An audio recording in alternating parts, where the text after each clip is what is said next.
Okay, so Gary Kirsten, welcome to the Guernsey Cricket Podcast, and thank you very much for coming on. Thanks for having me, Ben. Yeah, thank you. So yeah, if we can sort of go all the way back to early childhood, what are your first memories of cricket, and were you born into a very sporty family? Yeah, I was. South Africa is a place which really encourages outdoor living. And I grew up in a family where kind of cricket in the summer and rugby in the winter was kind of what you did. So we had four brothers spread over two marriages. And my half brothers were a little bit older than me, but I ended up playing international cricket with my eldest half brother, although we were 13-year age gap. But certainly it was just, sport was just kind of almost a priority in our home. And then was it really a massive focus on cricket as well? Yeah, it was. My father was a first-class cricketer in South Africa, and then went on to be the groundsman at Newlands Cricket Stadium for 8 odd years. He was an engineer by qualification, but he was a cricket nut, and so his sons were definitely going to play it. And then Peter, my eldest half brother, who actually played 5 years county cricket at Derbyshire and played for South Africa as well. He kind of led the way, I suppose, and we all followed suit. Yeah, and then through schooling as well, I assume in South Africa, obviously cricket's a massive part of your schooling. Yeah, it is. And, we're probably the one country in the world where schools cricket is probably more relevant than club cricket, actually. Right. So, and that's changed over the years. I mean, but schools cricket has always had a very strong base. We've probably got about 30 elite cricket schools in the country where all our pro-tier players come from. And they've got very good systems. They've got good coaching structures in them. The school leagues are very strong. I mean, I just saw a stat. We based our facility here as an academy is based at one of the elite schools, Rondebosch School in Cape Town. And I saw a stat the other day that over the last 10 years, they've had 50 matches against overseas schools from the UK, from Australia, I think even from India. And they've won 48 and lost 2. And I think it's just probably an example of the strength of our school system. It really is strong. I think one of the downsides to that is a lot of your very talented schoolboy cricketers, 17, 18-year-olds, then go on after school to start playing adult cricket. Whereas in Australia, I know in the UK as well, you'll have a talented 15-year-old playing adult cricket. Yeah. And I think a lot of the talented schoolboy cricketers kind of take a little bit more time to get used to adult cricket. Yeah, and does that have a knock-on effect then into the South Africa national side as well? So they sort of come through later, or? Yeah, I think so. I'm thinking of an example in my head, a youngster who's really starting to make his mark in first-class cricket, but who was a very talented schoolboy cricketer. But it took him about 3-4 years to break through the adult scene. So he didn't go as an 18-year-old, very talented schoolboy cricketer and then go straight into, first-class cricket. It took a while to break through. There are examples.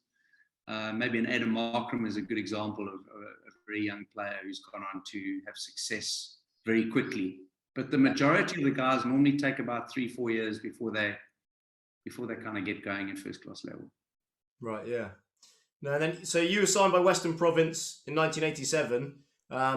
Was this a case of Western Province having age group training and stuff you went through first to get into the actual being signed by a full-class professional? Yeah, Ben, it was a little bit different back then. So then we probably still had a fairly strong club system. So I was one of the last generation of cricketers where one of your pathways was through the club system. So we didn't have academies in those days. Right.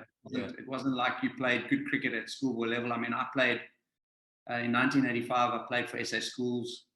And in 1986, I was playing second team cricket at the University of Cape Town. And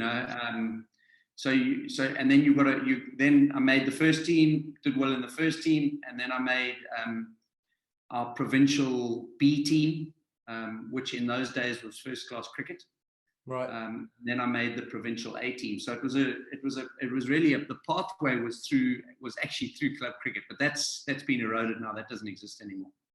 And then alongside that, was there still South Africa age group, as in like under 19s and under 15s, etc.? Did that still exist? None of that. There was no South Africa under 19s. Right. Yeah, you got to remember as well. Then we were in isolation in those years. Yeah. So there was no reason to have a South Africa under 19 team because they wouldn't play against anyone. So so that only came around once we got into full democracy in the country, which was from 92 onwards. And then how did you find sort of going in as a youngster into an adult dressing room? Was that tough? It's obviously South Africans are known to be pretty, hard-nosed, pretty tough competitors. Yeah, so you've got to remember that because our club system way back in the 80s was really strong, as an 18-year-old UCT student playing against hardened club cricketers, it was a baptism of fire, and it was actually very necessary. Yeah. It made me wake up very quickly if I was going to make it. I signed my first professional contract as a 20-year-old, so I had kind of 2 years of club cricket that was properly hard, and it was a great awakening for me. And so to play against hardened club cricketers was very important for my development. And then did you sort of find that would obviously set you up better for international cricket when you got to international cricket? Yeah, I think it gave me good grounding. I was a bit of a slow starter with everything. I didn't quite fire at first class level initially. I got a contract as a 20-year-old playing in the Western Province B side. I did quite well in the B side, got some hundreds in my first 2 years. And then I got selected for the A side. But then once you go into, the main first class structure in South Africa, it was incredibly competitive environment because bearing in mind, no one was going anywhere. This was the pinnacle. We didn't have international cricket. So the level of competition was incredibly high and very, very competitive. So I reckon it took me 5 years to break through first class cricket in the country where I started to perform very well. I was in and out the team. In fact, it was a coaching intervention from the late Robin Jackman. Right. Who was our coach at the time, who said to me one day when I was 12th man in a game for Western Province, he said, have you ever considered opening the batting? And I've never opened the batting in my life before. And I said to him, Jackers, I said, I don't think I can open the batting now. I'm 22 years old. I've been batting at 4 and 5 my whole career. And he said, well, you're not going to make this team consistently unless you consider opening the batting. That obviously put you in good stead because you made your test debut a few years later in Australia at the MCG. How was that as an experience? The MCG must have been packed full, Boxing Day test. And then what are your memories of that day in particular? Extremely intimidating, but it was a great experience. The first, I got selected as a replacement on that tour. And the game before that test match, the first class game before that test match, I had been playing a first class match in South Africa, Western Province versus Griqualand West. And there were about 10 people in the stadium watching the game over the 4 days. Right. And then I arrived for my next game of first class cricket, which was an international against Australia at the MCG on Boxing Day in front of 80,000 people. So it was a bit of a shift, very intimidating, and just like a wake up call as to what international cricket was about. Did you find also sort of the fielding side of it as tough as batting, obviously with that crowd there?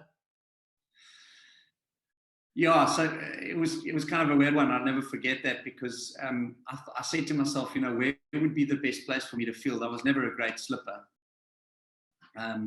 And typically when you're debuting in a team, people always say to you, do you want to go short leg? And I actually said, yes, I do. Because I felt if I could be in the middle of the pitch rather than on the boundary ropes getting abused by Australian fan, that wouldn't be a bad thing. So I went to short leg. In fact, I think I got 2 catches at short leg in the game. And I was at short leg for the next 8 years for South Africa. So I don't know if it was a good decision or not, just being very available to do short leg position.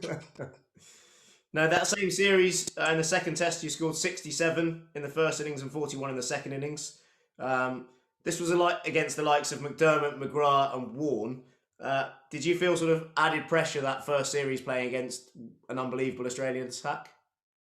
Yeah, I mean, I think for me, like any one of us, you want to know that you can make a contribution and make a play, And in that first Test match, which was my debut, I only batted in one innings and I got 16, and that's not enough to tell people that you can play. So that next Test match, that second Test, first of all, was an amazing Test match because we won the Test match defending 115 in the fourth innings. And I got some runs and made a contribution. I didn't bat very well, but it was a contribution that was enough for me to say, okay, I can play at this level. And so it was a very important Test match for me. Yeah, and then in that third Test match, you got your first ever Test wicket, removing Mark Taylor, something that you're probably not renowned for. But you bowled 23 overs with 8 maidens and took 1 for 62, which is actually pretty impressive. Were you more of like a batting all-rounder then, or was it very much part-time bowling? Part-time bowling. I mean, it was the only reason why they considered me as an all-rounder is I bowled a bit of off-spin in the first class setup in South Africa that season. And one match, I ended up getting 6 for 50 or something in a match, and they all thought, oh, this guy can bowl off spin, but I couldn't really. I was a very average spinner. I only got 2 wickets in 101 Test matches, so there's nothing to write home about there, I can assure you. Yeah, and then on that same tour, you also made your ODI debut. How did you find changing the formats? Because actually, when I look back at the scorecards, it wasn't like it is now where you have a block of Test matches, a block of ODIs. It was all mixed in together, which must be really, really hard. Yeah, I enjoyed the one days actually because I wasn't regarded as a one day player. I was like a stodgy opening batsman, left-hander. But I worked out 1 or 2 things in my game that really helped me in my one day format. I had a couple of release scoring opportunities that I developed into my game, which actually changed my game in a big way. And I actually broke through in one day cricket before Test cricket, I felt. So one day cricket was very dear to me. It was like an important part of my makeup as a player. So the transition between the two, I had very different game plans for both games. I mean, I was always aware of my strike rate in ODI cricket, and as an opening batsman, I had to be kind of scoring roundabout at a 70% strike rate. You'd have the odd day where you would go quicker than that, but generally the team was happy if I was going at about 70%. So I had a lot of success in one day cricket, mainly because I think I just had real role clarity. I played a very specific role in the South African ODI team, so I enjoyed it. And it's crazy to think, that back then scoring at sort of 70, striking at 70 was acceptable. Now it's sort of over 100 the only acceptable. Yeah, it's crazy, isn't it? But we were anything over 250 was a good score, Yeah. And these days, as we know, you probably got to add 50 runs onto that. 300's par now. Yeah. So scoring at 70, if you're going to use up a fair amount of the balls, you're not going to get to 300. So that was what the requirements of the day. Yeah. No.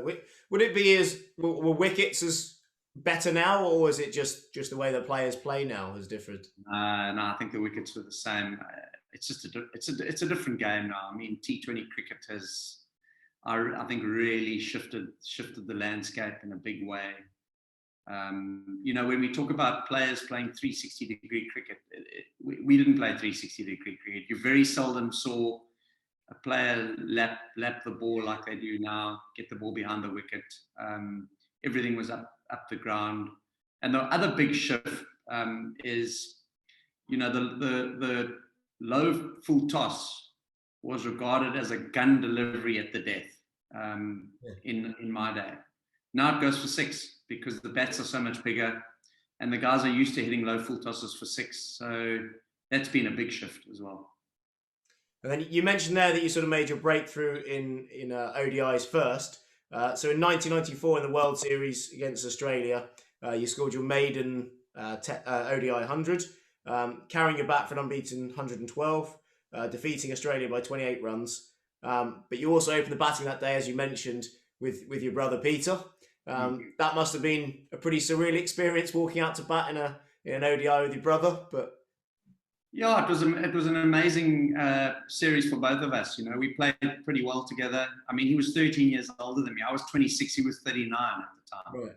Yeah. And that particular final was a highlight for me, because it was one-day cricket first of all. So I was always a bit vulnerable around one-day cricket. But it was the MCG. It was 80,000 people, and I played really well. It was one of my best knocks that I played. Peter got 30 in that game, so I think we put on 60 or 70 for the first wicket. And again, I think we ended up getting 230 or 240, which was a winning score. Yeah. Now then, you followed that up with your impressive start there with a maiden Test century as well. This time against England in Joburg, with 110 in the first innings. That must have been amazing. Everyone dreams about making a test debut and also Test 100. Yeah, it took me 28 innings to get my first Test 100. So there was a lot of speculation. I was very nervous around that, to be honest with you, because it's the holy grail for Test batsmen. You're only going to be recognised if you can bang out some hundreds. And the monkey was on my back a little bit, and I couldn't get across the line. I've been kind of staying in the team on the back of 30s, 40s, 50s, and 60s, but no real big score. The other caveat to that was we were playing against England, and Devon Malcolm was in the team, and he had the series before, he had absolutely blitzed us at the Oval, getting 9 wickets, and he was terrifying, to be honest. He bowled well. So that was a big one to kind of do well against England, but then also against him in the attack. Yeah. So it was that first one is always a big one for any batsman, I suppose.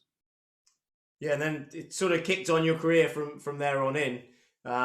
You toured India the following year, joined an elite club by scoring a century in each of the innings, where you scored 102 and 133. How different were those sorts of innings in Indian conditions? Obviously, it's turning wickets and a few more spinners, most likely. Yeah, I think it's wonderful playing in different conditions, and I'm a big fan of not neutralising wickets around the world, because every condition has something different to offer. You look at England; the ball swings a lot and seams as well. South Africa, you get a lot of uneven bounce and a bit of seam. In Australia, you get massive bounce. In India, you get big turn. So I think you've got to be able to play around the world. I mean, those are the requirements. So. One of the things I always had as an opening batsman is I wanted to score 100 in both innings. So that happened in India, at Calcutta.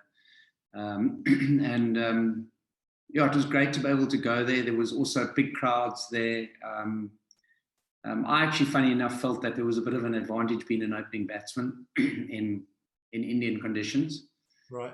Because you generally got the new ball, which is what you wanted, because the wickets were pretty flat and they weren't turning hugely yet. So if you won the toss, batted first, and you were the opening batsman, I was always happy with that. By the time the spinners came on, I already had 30, and you could get yourself set and get going. How physically demanding did you find that back-to-back hundreds? Obviously, is in those conditions, it must have been really tough. Yeah, I always prided myself in a general degree of fitness. I always believed that Test match batting was an endurance sport. So I did a lot of endurance training. I loved my long distance running. So I would do 3-4 runs every week of my playing career. 7 to 8 to 10k runs, bang it out for 40-50 minutes and just run. I think, and that base fitness, I think, really helped me manage the different conditions that we're playing in, even hot conditions. I'd go for if I was in India, I'd go for runs in the heat as well, just to acclimatize as much as I could. And then alongside that, was gym work a big thing when you played, or was that more coming sort of in the more recent times? Yeah, it's obviously ramped up a little bit with S&Cs, and I think there's definitely a place for it in the modern game. I think there's a massive physical demand on 3 formats now, and I think teams are finding a lot of their competitive advantages on players with power, players that have big arms from the boundaries to throw, players that have great speed on the field. So there is a bigger physical demand on the game than there was in the 90s. I wouldn't say I was a big gym guy, but I definitely, probably twice a week I was in the gym, and I was doing the basics. I wasn't going for massive strength. I was just going for strong body. Right, yeah. And then in the third test of England, again, tour to South Africa, you made your highest test score.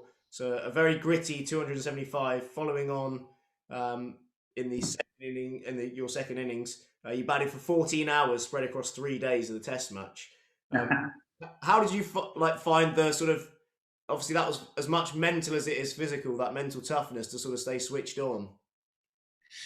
Yeah, that was an interesting test match. I mean, I'd had some really poor form in the series. In fact, I was down to my last innings. I would never have played the next test had I not got some runs. It was the third test. I'd got no runs in the first and the second test matches, no runs in the first innings of the third test. And we followed on. The game was, we were in massive trouble. And I was nowhere. I mean, I walked out to bat on that third morning, just thinking like, I can't even play this game anymore, So I was ready to pack up my test career. But I think it was a great lesson for me, because I took away the expectation of scoring runs and just said, if this is my last test innings, I'm just going to bat and not worry about how many runs I get. And it really helped me, it kind of made me separate that performance anxiety, separate the result with just going to bat. And I just stuck in this space, just batting, and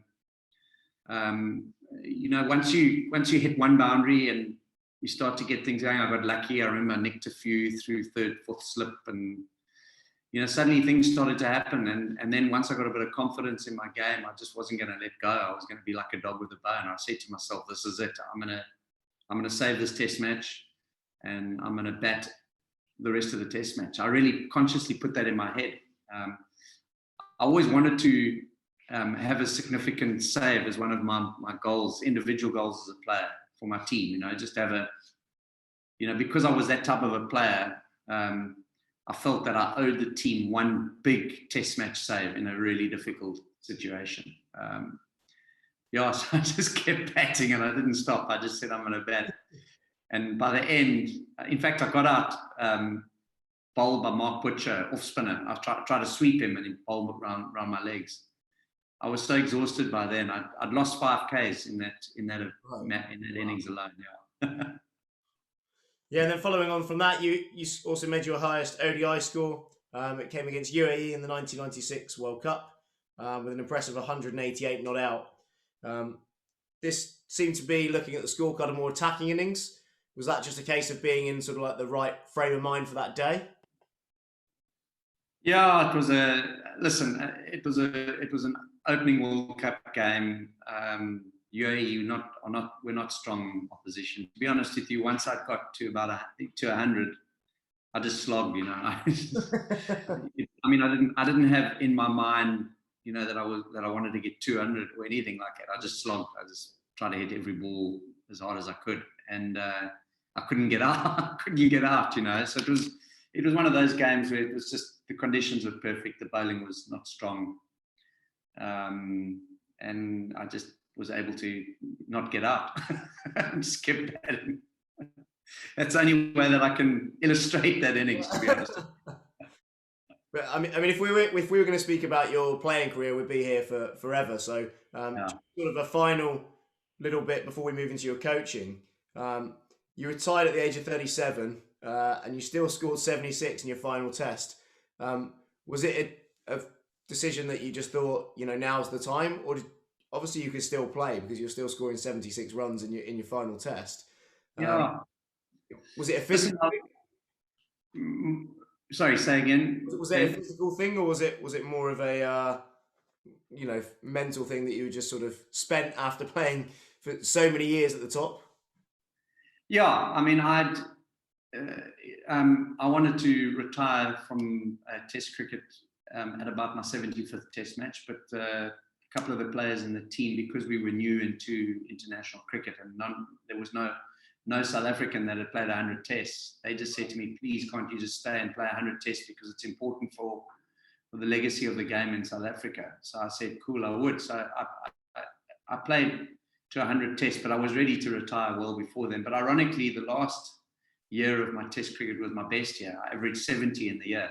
Right. And I got 400s, and it's amazing how it works. You kind of put in your mind mentally, that's it, and you want to retire, and then you end up having your best year, as you mentioned. So yeah, for me, it was always in my head that I was going to retire at 100 Tests, and the fact that I had a good year was not going to change my decision. So that was it for me. I never played another competitive game of cricket after that Test match. That was it. I retired from all cricket. Right. Yeah. And then how did you sort of switch off? So just the final bits on your playing career. How did you switch off? During long innings, like at the non-strikers, the method that you used. Yeah, I think for any batsman, you've got to get into what they call performance flow, and I think in the performance flow, there's always a lot of chaos. It's never an easy situation. I'm not a big believer in talking about the zone, because the zone, I think, only happened to me maybe 2 of my 170 Test innings where I really felt like I was unbeatable. But I think performance flow is an interesting space, because you're in and out of it, and sometimes it's chaotic, other times it's really cool. But my switch off really was everything other than when the bowler was running up to bowl. Right. If you had to put the seconds into that, it's probably only about 10% of your entire innings. Right. Yeah. And the rest of the time I was switched off completely, whether it was whether I was at the non-strikers, where you don't really have to concentrate that hard, other than whether we need to take a run or not, whether it was waiting for the bowler to go back to his mark. I really enjoyed that time, just when the ball had been finished and the bowler was walking back. It was just time to do a quick reflection, where are you, and then you get ready again. So I focused a lot on switch off time, but I believed it was part of the bigger performance flow. Yeah, and then alongside that, did you change anything technically when you face seamers as opposed to spinners? Yeah, I mean, I built my career around a fairly big trigger, and that trigger movement, where I move my back foot across the stumps to middle and off, and my front foot then set onto about middle, was really, I built that movement after my school career, because it helped me get onto the back foot better, which I was really struggling with. And I kept that trigger throughout my career. The spinners are still triggered, but it was very small, much smaller movement. The trigger movement for me was a rhythm movement. I wanted to be on the move, obviously with my head as still as possible, but I wanted to be kind of on the move when the ball was being released. I just felt standing still was very difficult for me, because I felt I couldn't move very quickly on release of the ball, So I've had many debates with lots of international batsmen around that now, and I definitely see two styles. I see the rhythm movement with a lot of international players, and then I see a really early trigger to get into position with a lot of international players as well. Right. Yeah. And then, did you have any superstitions before you used to go out to bat? No, I try to stay away from that as much as I could. Listen, I mean, before going out to bat was, for me, it's a hectic time, because you're so focused on the performance, and like you so badly want the result. I used to get really tight in my tummy, and like you're about to go into an exam. Yeah. But I had no specific kind of rituals that I went through. No, I just went really quiet actually in the change room. I think the players that I played with began to realize, with about 20 minutes left to go, 15 minutes, don't go talk to Gary. He's not going to say a word to you. And then with regards to kit, so the final bit, you look like you had sort of two main bat sponsors through your time. Were you quite particular on the kit you had, or was it very much just pick up a bat and if it felt right, you sort of went with it? Yeah, no, I was not a good example of sponsorship material. I would go wherever it flowed. I used County at the end of my career for the last 3 or 4 years, and I had a good relationship with them. Listen, for me, it was just great to receive the kit, and I was a bit loose around bats. I just used wherever I could find a nice bat. I would even negotiate using other players' bats and taking their stickers off and putting my stickers on. Yeah. I'd use any bat that felt like a good bat. And if one of the other guys didn't want the bat, I'd say, please let me use that bat, and I'd just take it and start using it.